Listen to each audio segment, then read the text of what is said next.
I'm here with Latt Mansor, lead researcher at H.V.M.N, Health via Modern Nutrition. Latt, welcome to the show. Thank you very much, man. So I've had your colleagues on the show before. Michael Brandt was on just a couple of months ago, episode 398. That was actually the first episode where I wanted to actually dive deep into exogenous ketones and share the right usage for it, how it doesn't substitute doing the work. And it was a great episode. That was with Michael. He was awesome. And then Jeffrey came on a couple years ago, episode 108. And now I'm excited to chat more about the research and to geek out with you. So thanks for joining me today, Latt. Pleasure is mine. I'm happy to carry on the HVMN legacy on Ben Azadi's podcast. We're going to have fun. So let's, before we get into the research, actually, let's take a shot together so we can get really focused. Yep. And taking a shot for those who are not watching on YouTube, we're taking a shot of Ketone-IQ. What do you suggest? How much should I take? I usually take 45 mils. A standard. I'm going to do 30. Standard recommended dose is about 35 mils, which has 10 grams of iron-3-butyridiol, which gets converted into beta-hydroxybutyrate by your liver. Okay, 35 ml is what I'm doing. So let's cheers, brother. Cheers. Boom. Take a shot. Oh, yeah. Now we got the BHB running through our veins. We're going to really geek out. Within minutes. We'll get more into exogenous ketones. So if you didn't listen to the episode I did with Michael, we'll dive deep into that and some other uses that we didn't talk about with Michael. So stay tuned. But before we get there, Latt, I want to talk about your story. You know, how did you even get involved with studying nutrition and ketones and diabetes and cognitive health? What was the transition? How did that transpire for you? Oh gosh, I don't know if you have time for this. You know, it's like 2 decades worth of worth of my journey. I think my interest definitely came from growing up in a family with really high prevalence of diabetes. So my mother's side has very high prevalence of obesity and diabetes, and my late father passed away from stroke. And a few years before that, he had an open heart surgery because of a myocardial infarction or heart attack.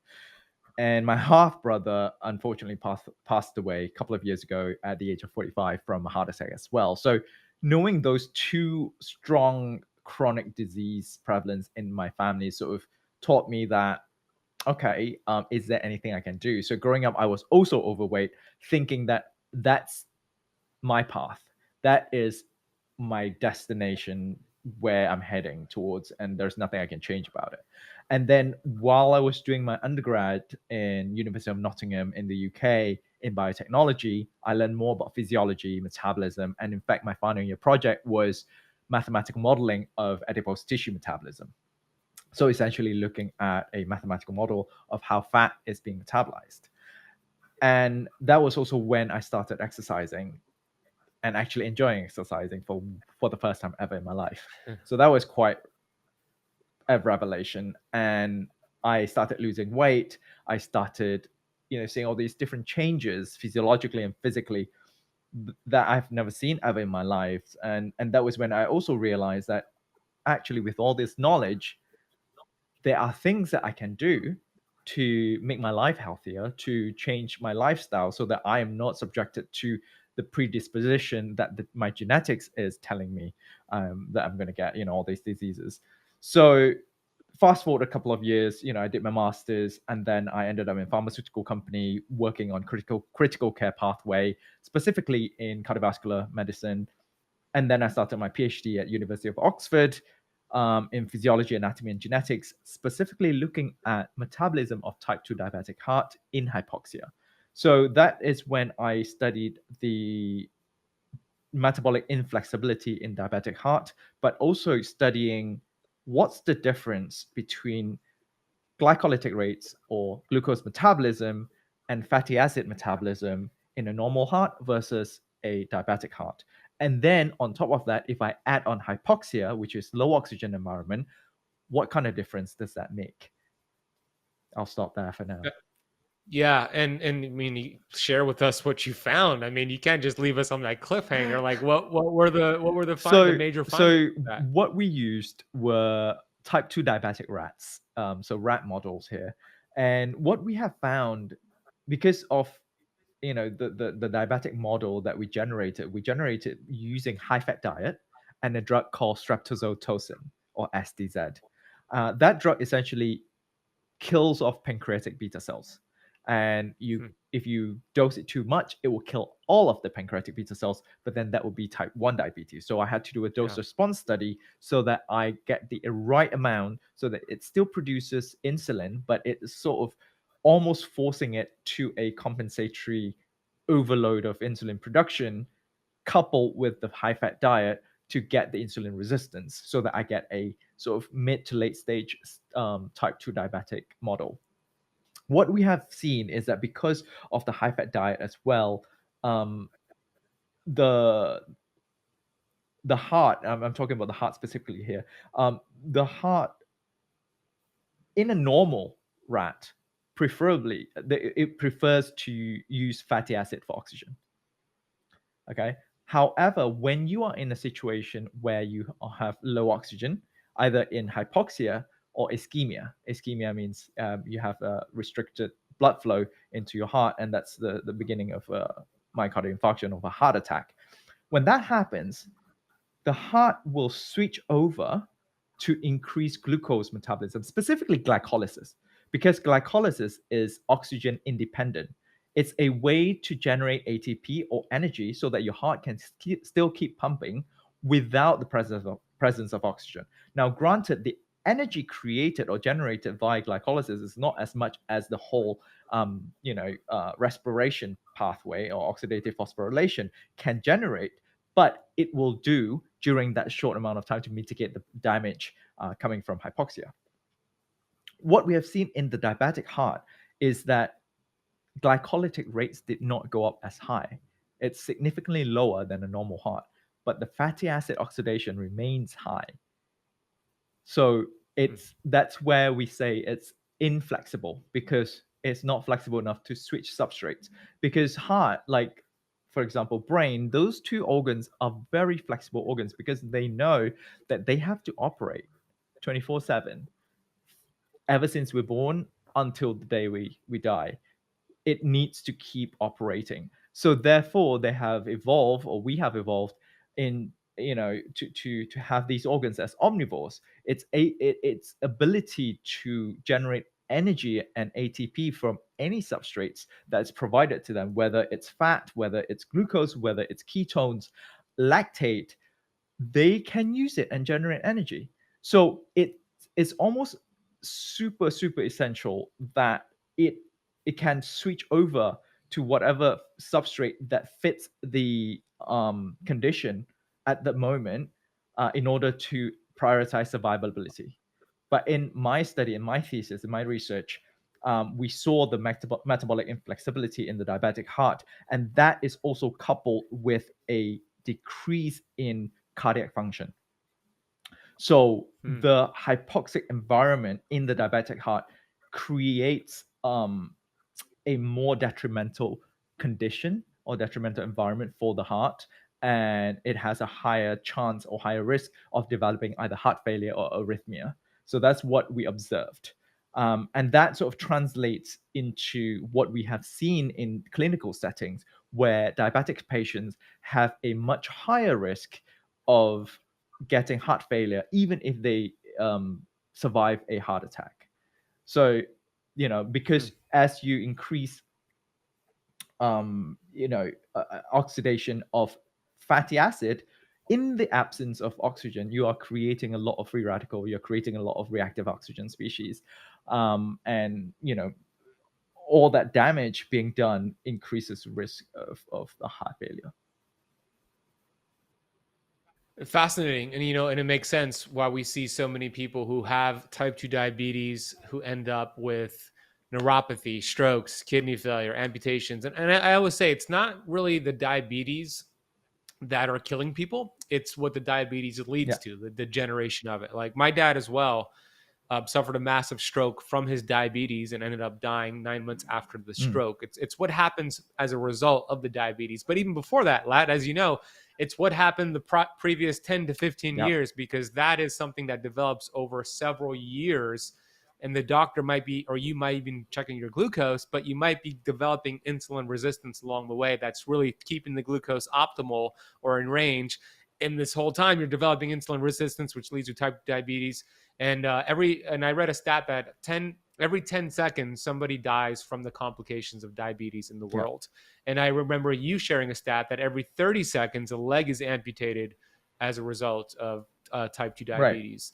So explain, if you will, explain these complications that we're seeing, the root cause, if you will, not even the complications. You just explain the complications, but what are the root causes? Why is this happening? Why are 88% of American adults metabolically inflexible? I think most importantly, and you point to a really great point as well, in the sense that, you know, even if you check your glucose continuously, over years, and it's still within the range. Now, even if you're 1 point below the diabetic threshold, you are still clinically considered, either pre-diabetic or, sort of healthy, and you don't need to go on medication. But that is a red flag, essentially, because, as you said, you could overcompensate that already, because insulin resistance already occur, and you are overcompensating by increasing the production of insulin. And at that point, your pancreatic beta cells are already stressed out to create more insulin, and it's just a matter of time before it shuts down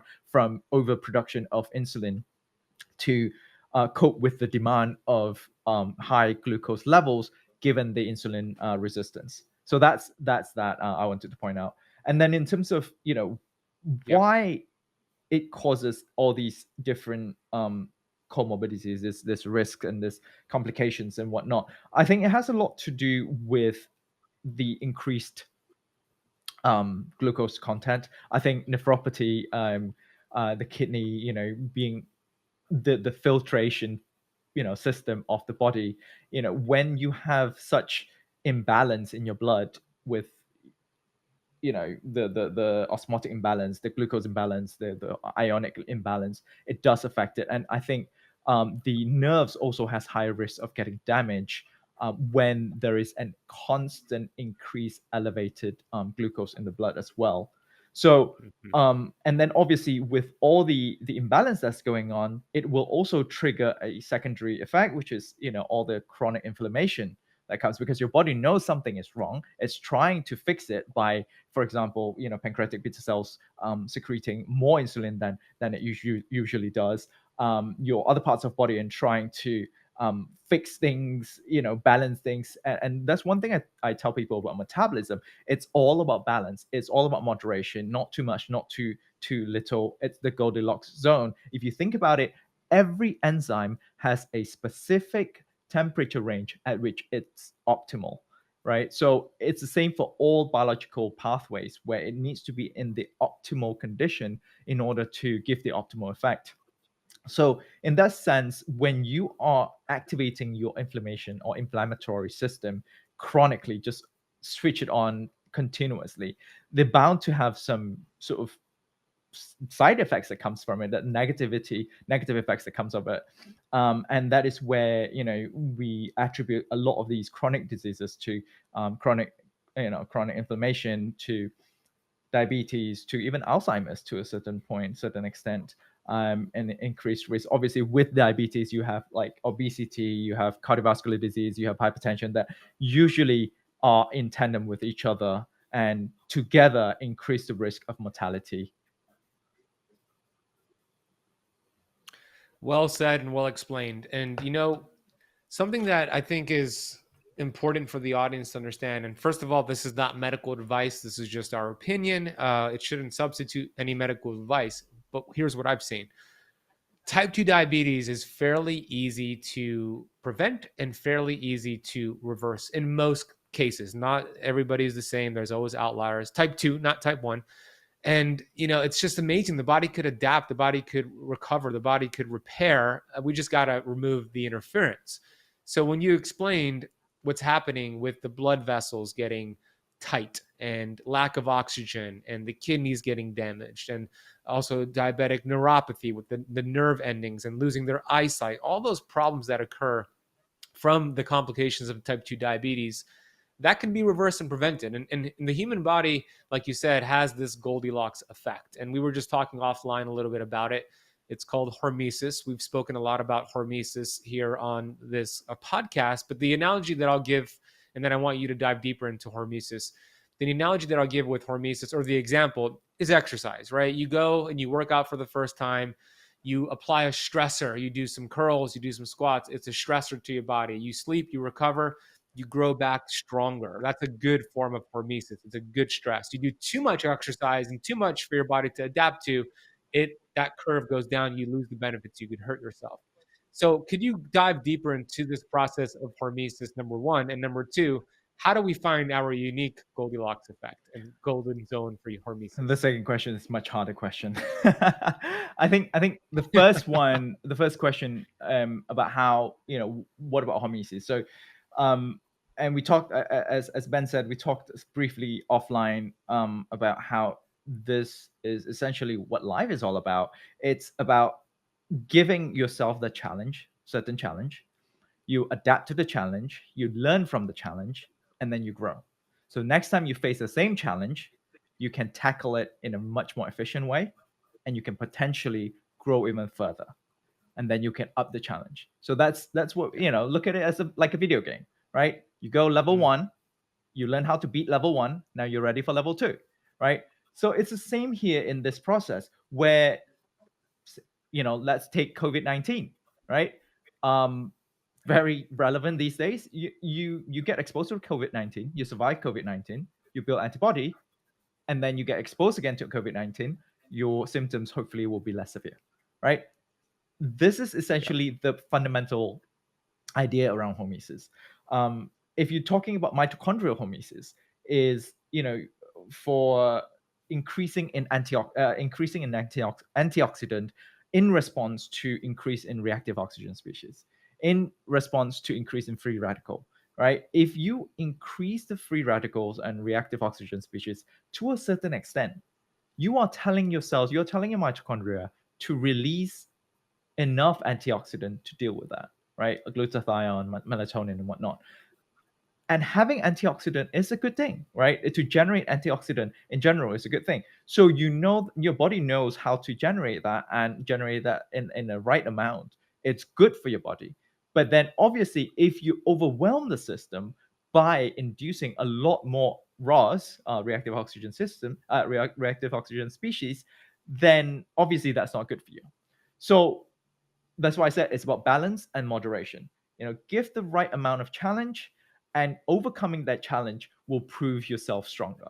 And I apply that to pretty Mhm. much everything I do in life, Yeah. and as well as in my studies, as well as my research. I believe in that wholeheartedly. And then the second question was, how do we find the Goldilocks zone? Um, I think that for me, as I can at least just speak for myself, is it's through the trial and error approach. I Hmm. you know let's say workout, weightlifting, for example. What is the weight that I can do without breaking my back? Push myself, go through that, recover, come back the next day, do the same weight, add a little bit more, see if I can do that. If I feel comfortable, stick with that weight. Let your body also, that's another point, right? Your body will adapt. But I think these days, because of social media and the perception of time, is warped for most people, because people want instant gratification. People want instant change. They want everything at the tip of at the tip of the fingertips, right? So you have to give time for your body to change as well. Same thing with dealing with chronic Hmm. diseases. Like you said, for diabetes, it's 15 years in the making before you even get diagnosed you're diabetic. And that is just 15 years of bad habits and bad lifestyle choices.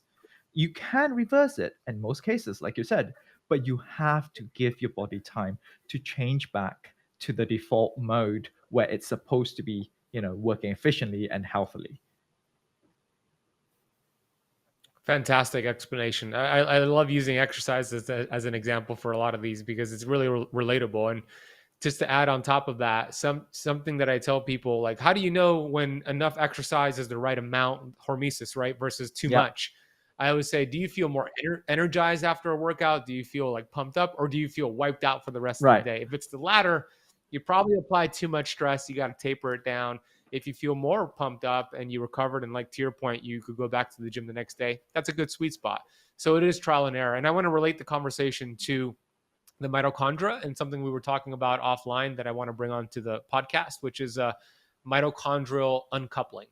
And I'm gonna just explain it real quick to maybe somebody listening who doesn't understand it yet, and then I'll let you dive deeper into your thoughts on it. So when we think about energy production and we think about the mitochondria, this factory within our cells, I think it's always fascinating, Lat, that I believe in God. So I'm going to use the word God, but anybody could replace that word.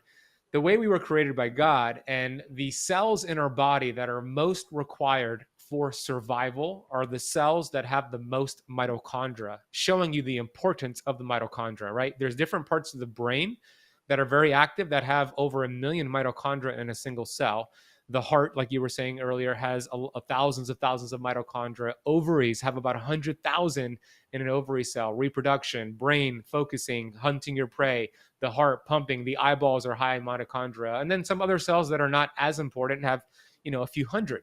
So the mitochondria have dual roles. It produces energy. It's also this surveillance system to determine wartime metabolism or peacetime metabolism, either ramp up energy or shut it down depending on your stress, hormesis.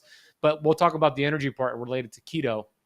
The reason keto, one of the reasons why ketones and ketogenic lifestyle work so well is because of the communication between these ketone metabolites and what they do to create more energy within those cells. So when we look at the electron transport chain, we see that ketones will create about 400% more ATP than a glucose molecule. And that's not because the reason I should say is because of this mitogenesis that's occurring. It's the creation of new mitochondria. But the problem that people see here is, okay, if the more mitochondria we create means the more ATP we create, which sounds good, but then that means there's going to be more waste products because the more energy you burn, the more smoke, if you will. So there's more waste products. So how is that good? Well, that's where this mitochondrial uncoupling process comes in as a survival mechanism. You have these release valves that start to release any free radicals to a certain point that it could be bad. So pick up where I just left off, share about that mitochondria uncoupling and that sweet spot. And then I want to know your thoughts. I asked you offline, but this happens with endogenous ketone production. Do you think this will happen also with exogenous ketone production or consumption? Great question. And I think it's a great area to dive into as well, because this is very relevant in both healthy and diseased population, right? The reason why we started talking about uncoupling, we're talking about wastage of energy, it usually is associated or attributed to a dysfunction in the mitochondrial system, or a dysfunction in the respiration, mitochondrial respiration. And this is usually common within the diseased population. So when we're talking about metabolic diseases such as diabetes, again, easy example here. We see metabolic inflexibility. We see the inability for it to switch over from fatty acid to glucose, or from glucose back to fatty acid whenever needed. So when there is dysfunction, they're bound to be deficiency, and they're bound to be wastage of energy. And we often see an increase in uncoupling protein, UCP. In the heart is UCP3. There are quite a few of them, UCP1, 2, 3. In the heart, especially UCP3 has been seen to be upregulated with diabetes. So, then people straight away think it's a similar mindset where they think it's a one-way street where, oh, inflammation increase in one disease, so inflammation must be bad. So that is a correlation. Yeah. It's a biomarker to tell us more about, to give us more information about the condition. It does not necessarily mean that that is definitely a bad thing, right? So same thing here. There is increasing uncoupling, and there is increase in energy wastage. But in a healthy person, right, doing some form of activity, or even being on a ketogenic diet, or having exogenous ketones, you may see an increase in UCP. But then the question comes is that how much is too much, and is it just a minor increase itself, it's already a bad thing.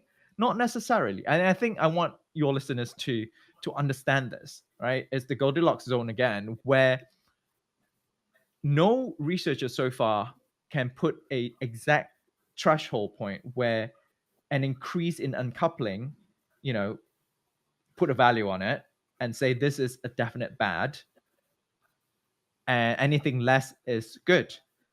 No researcher has done that, but also no researcher can actually point out for sure that any increase is bad. So what I believe is that small increase caused by ketones, or even to a certain extent, maybe some exercise activity, physical activity may increase that. It actually is good for you. So, same thing with, for example, cortisol, stress hormone, right? Everyone thinks that it's the bad, the culprit, the bad guy, right? But you need cortisol to function, right? You need fight or fight or flight reaction, right? You need that level of cortisol. You need those are essentially signals for your body to react and respond to the right stimulus. So the goal here is not to shut down whatever that is related to a chronic disease or whatever that's related to a disease at all.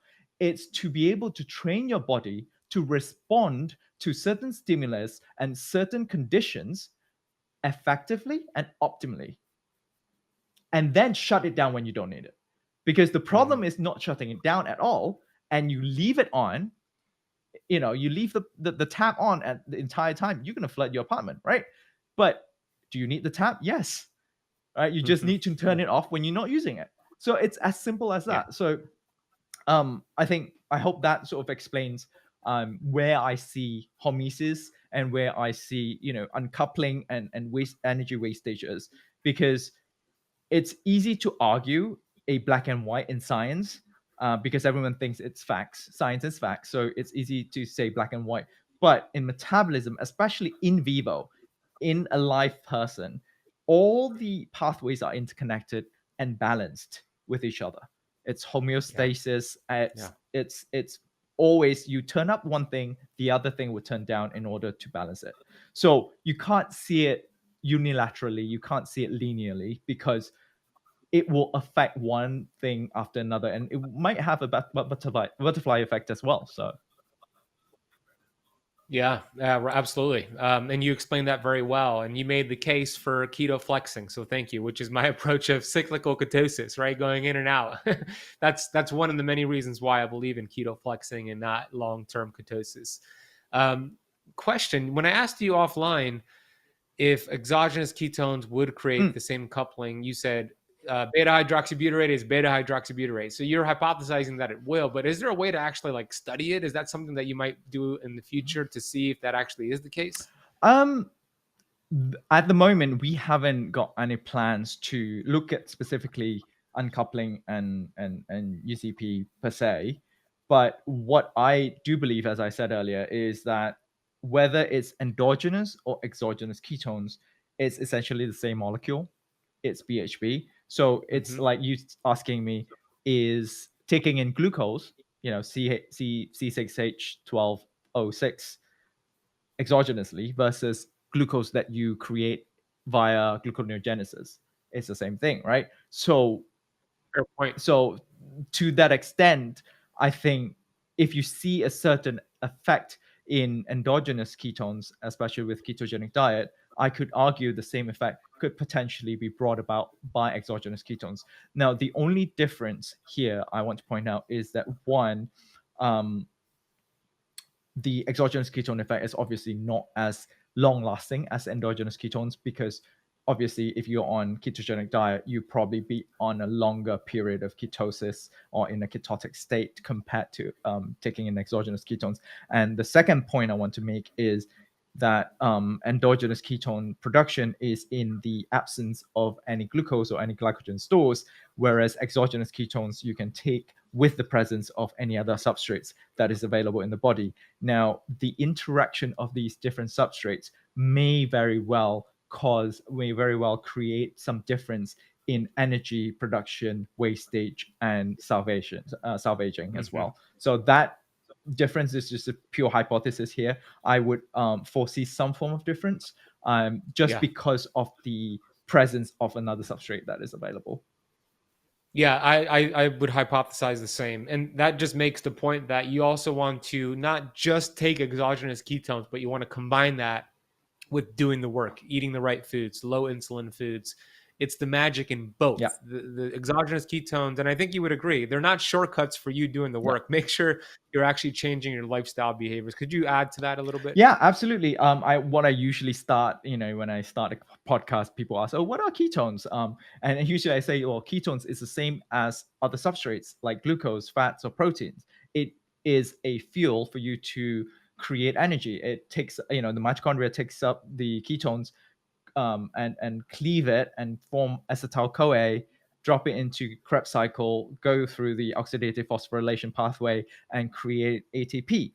So in that sense, it is still calories. It is still a substrate. So having too much of it, you will still have calorie surplus. And if you're not doing activity, you're not going to lose weight. If the goal is losing weight, it may have a slight appetite Yeah. suppression effect, but that it also depends on your activity, on your daily energy expenditure, on a lot of things that is, the rest of your 24 hours, because you eat for, maybe a total of for 2 3 hours um, out of that 24 hours, and then the rest of the activity or the rest of the 24 hours is what matters. What you do is what matters.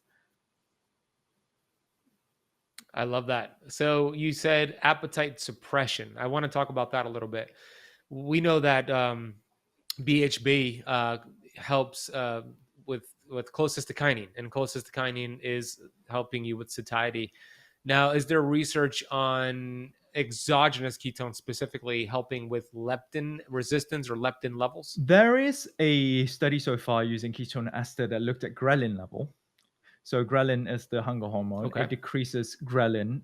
It has shown that. We are currently in discussion with a university to run a study of our own using Ketone-IQ and looking specifically in appetite suppression, as well as extending that ghrelin paper by looking at potentially calorie intake as well.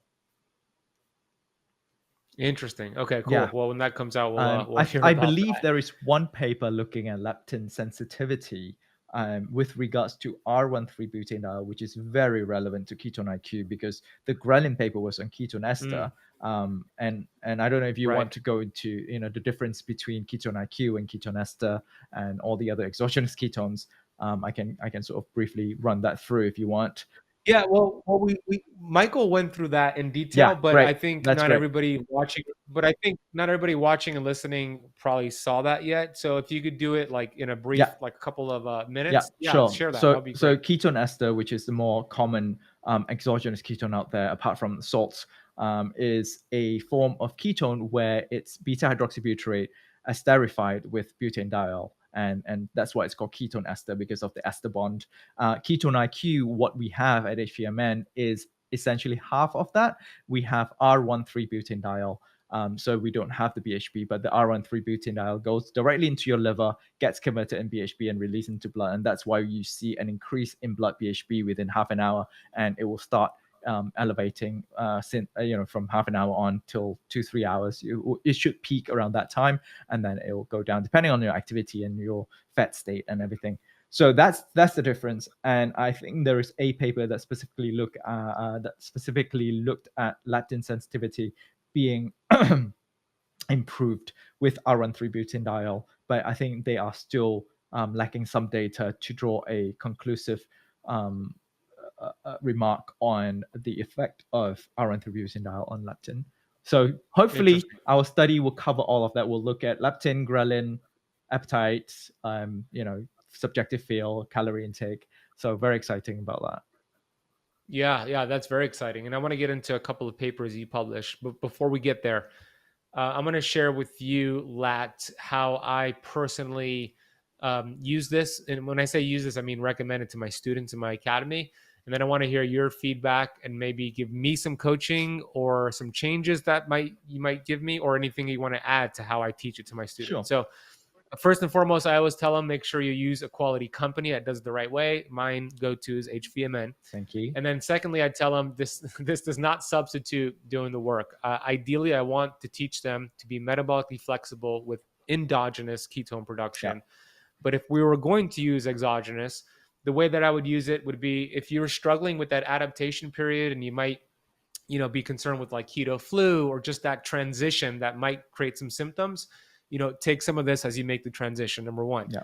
I also will say, if you're struggling with cravings in that first couple of weeks because you're still sugar burning and you're struggling with the cravings, then take some exogenous ketones to help with the cravings. And then if you've already been in ketosis for a while, you're already fat adapted, keto adapted, and you just want to perform like cognitively perform well, if you're going to ask for a raise or speak on stage or be on a podcast, take it before that. Mm-hmm. And then the fourth reason I tell them to take it is for exercise, like especially for those who do carnivore and experiment with like zero carbs. Exercise could be tough for them, especially in the first few weeks. So I tell them to add this in before their basketball or their training or whatever it is, as a way to help them overcome that hump. So I want to hear your feedback, and what would you add to that, or anything you would change? That was a very, very, very, very good explanation. Is there any way I can get that, by the way? Is there any way I can get that list the way you explained that? It was very well explained. It's very much very similar on brand with what we tell our customers as well. And Oh, cool. That's what good. I tell people as a scientist in metabolism and physiology, is that if you are doing ketogenic diet to lose weight or for whatever other reason and it works for you, then and then you argue, why would I take exogenous ketones when I have my endogenous ketones already? And the answer is, you don't need it, right? If it works for you already, you don't need it. But if there are any occasions where you say you have to go out, have a birthday party, have a piece of cake, and you feel harder to get back into ketosis, that's where exogenous ketones comes in. It's essentially a convenience tool for you to get back into ketosis. So as far as performance go, so two use cases here. One is pre-workout acute use, and the other one is recovery. I'll talk about the first one first.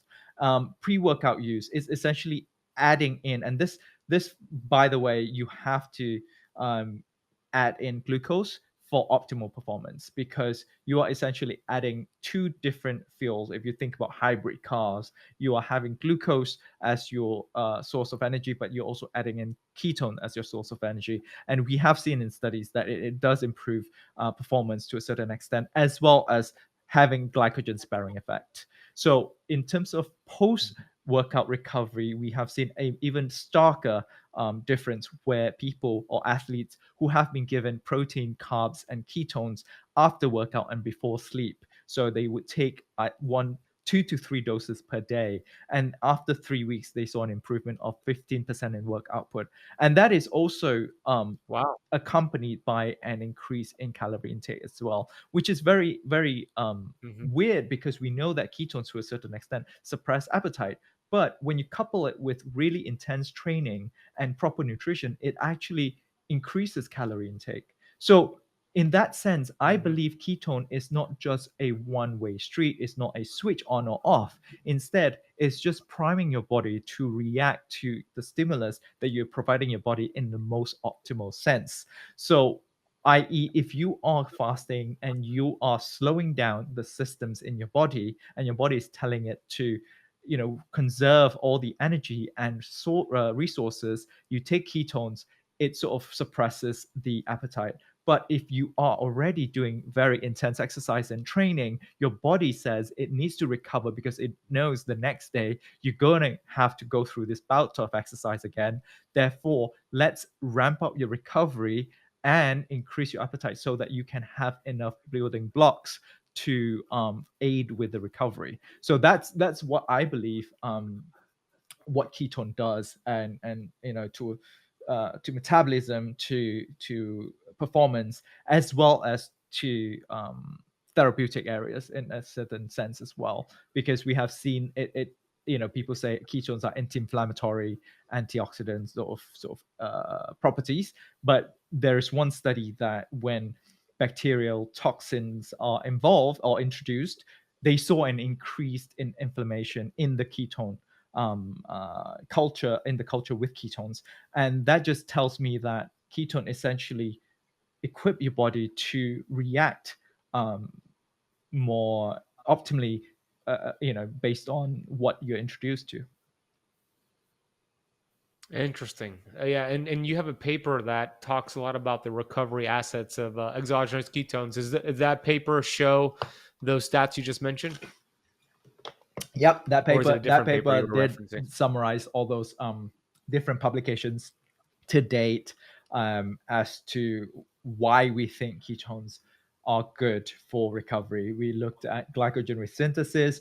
We looked at mTOR activation. So when given protein, carbs, and ketones, they saw a specific leucine-mediated mTOR pathway activation, which aids protein synthesis. And we also looked at the paper that I just mentioned in athletes for 3 weeks, and they measured the work output. They improved 15% work output after given ketone as a post exercise nutritional strategy. So they're all in that. Did you just say I missed it? Did you just say that the exogenous ketone helped with mTOR activation post workout? Is that what you said? Yes, yes. So it does. So when given, Oh, interesting. yeah, when given protein, carbs, and ketones, they look at in vitro, they look at the cells, and they measured and improved or increased activation of leucine-mediated mTOR pathway. Huh. Yeah, and for those, when mTOR is anabolic, it's growth, and in spurts could be very healing, especially with exercise. But too much mTOR not good. Opposite of mTOR is autophagy, which is catabolic and repairing, but too much of that is not good. It's the Exactly, Goldilocks effect, right? So that's exactly. interesting. Yeah.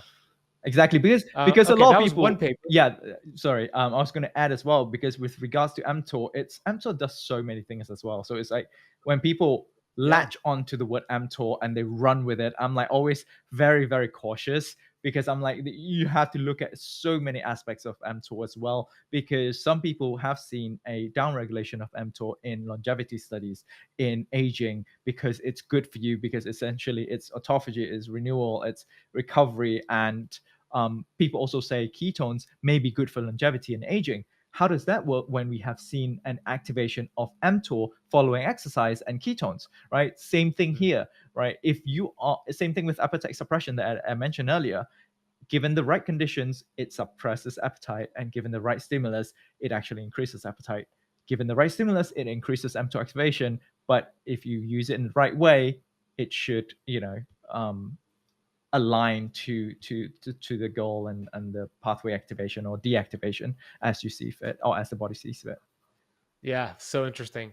Lat, we have 2 minutes left on the session. I have more time to keep going. I don't know if you have a I meeting right after I this. don't have a meeting right after, so I can keep going. Yes. Okay, let's keep going because there's a lot And more I if you want to feel cover. like it's more useful to have a whole different bulk of topic to chat for another episode, I'm more than happy to as well. Let's do both. So let's do a little bit more, and then we'll do a round two in the future. So I do want to talk about your paper about traumatic brain Yeah. injury, which you just shared with me offline. So what did you find with that paper? So traumatic brain injury, we know that. So essentially, what we have done with that paper is that we went in. We at first looked at metabolism of a normal healthy brain, and then we looked at the metabolism of a brain that has gone through traumatic brain injury. We looked at what sort of metabolic dysfunction that follows a traumatic brain injury, and then we further explore how can ketones and lactate be a potential intervention or therapeutic intervention to treat traumatic brain injury. And then we concluded that by looking at the similarity between traumatic brain injury and Alzheimer's diseases, or any sort of cognitive impairment disease that could potentially be also affected by ketones in similar ways. So that is the structure where we how we wrote the paper. So in terms of looking at the metabolism of the brain after traumatic brain injury, acutely speaking, within 48 hours, a lot of studies have shown a hypermetabolism of glucose. So the brain tend to really upregulate glucose intake into the cells, into the neurons, some researchers say that they need the glucose for energy to just in general just repair uh, uh, uh, and generate energy for function. But then another group of research say that it's actually not being funneled through um, glycolysis and Krebs cycle and oxidative phosphorylation, but instead is being shunted towards pentose phosphate pathway that is primarily used for repair and mitigation of the damage. So either way, they both agree that there is a hypermetabolism of glucose. So that's one, Yeah. right? So what happens if your body, one, doesn't have enough glucose, or your brain has insulin resistance, therefore it can't take up as much glucose as it needs, or three, there is a saturation factor of glucose transporters, because we know that giving so much glucose does not necessarily mean that the brain will take all of it, because there is a point where glucose transporters will reach saturation point where your glucose would just float around and it's not entering the cell. Therefore, the damage is still going to occur from the lack of energy, deficiency of energy, or from the lack of substrates being used for mitigation. And this is where ketones may come in handy, because you are providing a substrate that utilize a different transporter, an MCT, carboxylase transporter. And that way, even if glucose is at saturation or it's not being taken up because of XYZ reason, insulin resistance or whatever, you have ketones coming in and give the brain another option to produce energy. So you solve that energy deficiency problem. And and then after that, you can still use the glucose for pentose phosphate pathway, if that is the case, and you can keep using the ketones for metabolism, because either way your brain needs to keep working. So that's acute phase. The chronic phase, what we have seen from weeks to months after the TBI, is a hypometabolism of glucose. For some reason, the brain doesn't metabolize glucose as efficiently after a traumatic brain injury. And this is very similar to Alzheimer's as Is well. it because when they get the injury, it's sucking so much glucose, then it becomes resistant to it, similar to insulin resistance? Is that what's That happening? could be. No one really knows. I looked at so many papers. They didn't really go in detail as to what is the mechanism of action, why the brain goes into hypometabolism of glucose. I reckon, speaking to a lot of like this I'm looking forward to doing more podcasts with neurologists and neuroscientists to find out more about this, because through and through my training has always been in cardiovascular disease and cardiology. So learning about the brain is something very new for me, and it's very fascinating as well, because I know that whatever disease that is associated with the brain, two same people with the same symptoms, you treat it the same way, you may get a complete different outcome. Whereas the other organs in the body, it's pretty much you can standardize the treatment and you get the expected outcome. So that's how fascinating our brain is. Interesting. Yeah. If you look at psychiatry treatment, that's why psychiatry treatment is so difficult, because mm, you know same symptoms, different person may behave differently if you give the same treatment. So Yeah. back to the hypometabolism. So this is what we have seen in Alzheimer's as well, and that's why they coin the term type 3 diabetes for Alzheimer's, because they saw a dysfunction in glucose metabolism in the brain for Alzheimer's. So that's how we sort of relate between TBI and Alzheimer's. And because of that, again, ketones is a different group of substrate that could potentially supply the brain with energy. And this is also what I would envision being useful, because if the ketones can, one, solve the energy deficiency problem, and two, also provide some form of signaling benefit that we have seen in papers or in studies, that increases brain network stability as you age. So people who have been put on ketogenic diet for a week versus one dose of ketone ester, they saw an improvement and increase in brain network stability after being in a functional MRI. And they saw, an increased interaction between the brain regions just from that one dose of exogenous Wow. ketones, or on keto diet for a week. So just see how powerful that is to treat TBI, to treat people who have gone through injury and has manifested a deficiency and dysfunction in metabolism in the brain. So So yeah, interesting. What were those? What type of exogenous ketones did they use in those they use studies? ketone ester. At Nestor, Yeah. So okay. ketone And ester is by interesting. far the most studied form of ketone ester. One, because it does raise your blood ketone levels very rapidly, up to 3 to 5 millimolar within half an hour. And two, because it has been around for a while. The problem with ketone ester is, one, it tastes very bad. It tastes very bitter. And two, it is quite on the pricey end. To buy it. So for people, especially for therapeutic ends, for performance, it's perfectly fine because people just use it one off and use it during race or during training. That's fine. But for therapeutic uses, where people might have to use it on a daily basis, may become very costly. And that's how and why we came, to produce Ketone-IQ. And another reason for ketone ester that may provide some form of negative impact is that some papers actually published later. I think they got published last year on the diminishing oxidation rate when you go from 2 millimolar to 4 millimolar of beta hydroxybutyrate in the blood. So when you go from 0 to 2, you get obviously a huge increase in oxidation rate of ketones in the body. But then when you go from 2 to 4, the increase gets much smaller. And then also other papers show that when you are fed and not fasted. So some papers showed improvement in performance using ketone ester when fasted. And then when another group repeated it when fed, they didn't see any difference. But then the same group repeated the fed experiment with bicarbonate. It showed an improvement of 5%. Now, why bicarbonate, you would say? Because they saw that when taking ketone ester, because the sharp spike in blood BHB, and BHB is beta hydroxybutyric acid. It's acid, therefore it's decreasing the pH in blood. And by decreasing pH in the blood, it increases acidity.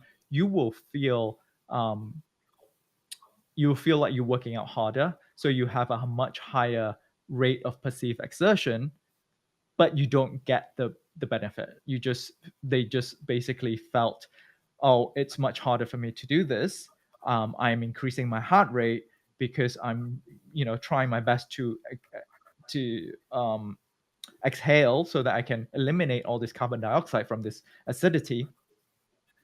And therefore, it just makes it harder without the performance benefit. So by adding bicarbonate, they actually saw an improvement. So good thing about Ketone-IQ is that it goes up slowly without having that spike of blood BHB.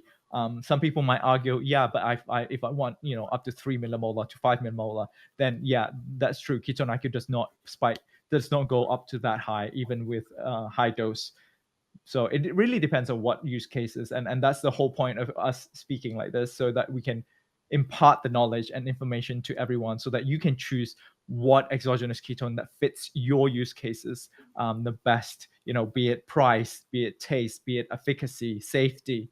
And know the difference between drinkable like ketone esters and Ketone-IQ versus ketone salts versus MCT.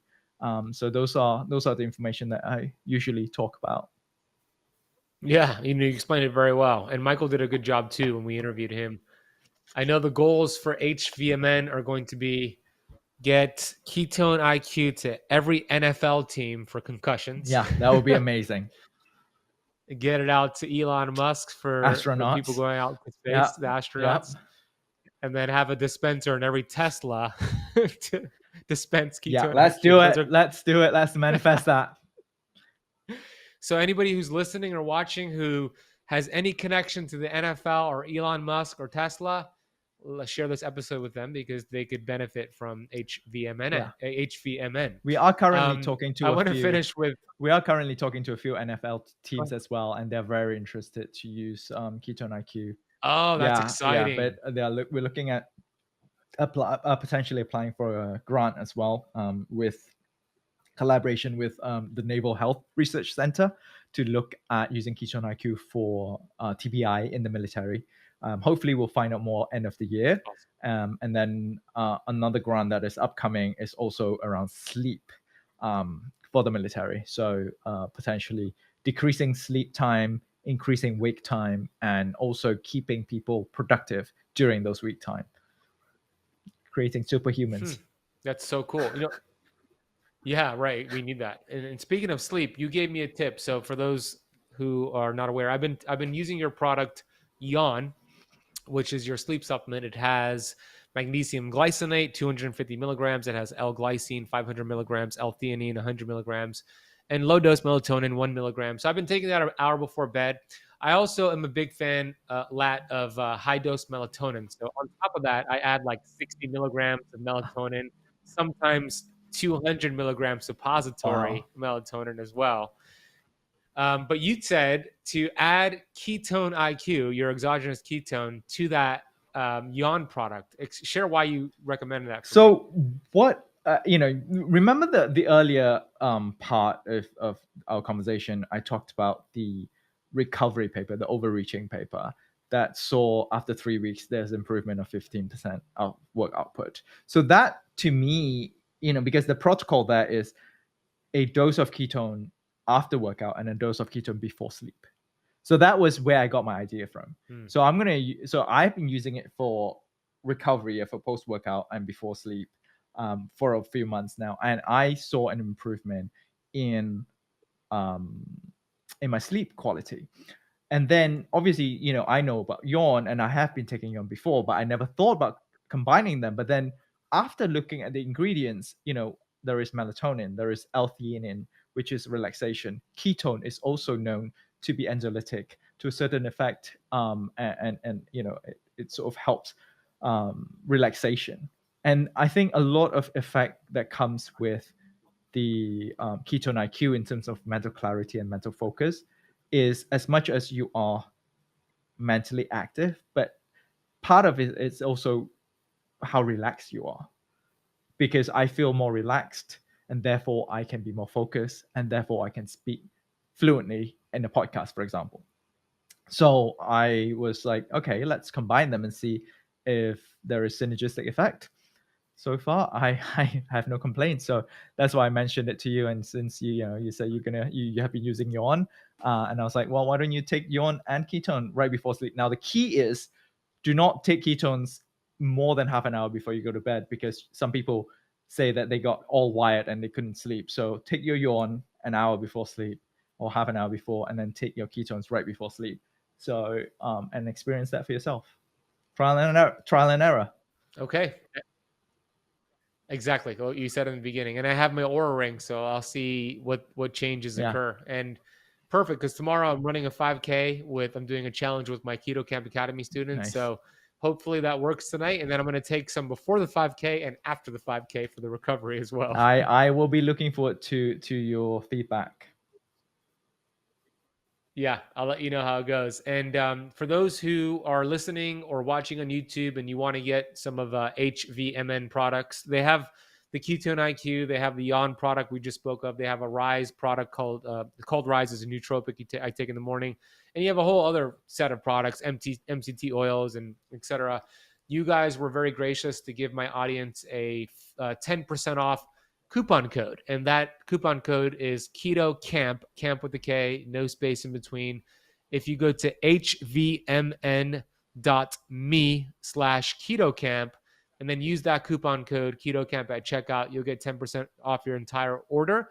Or just click the link down below. We'll make it easy for you. Click the link, use keto camp at checkout. So thank you, Lat, for offering that coupon code for my audience. Thank you for hosting me, and thank you for helping spread all the knowledge and information to everyone. And one step closer to my goal of reaching the rest of the world.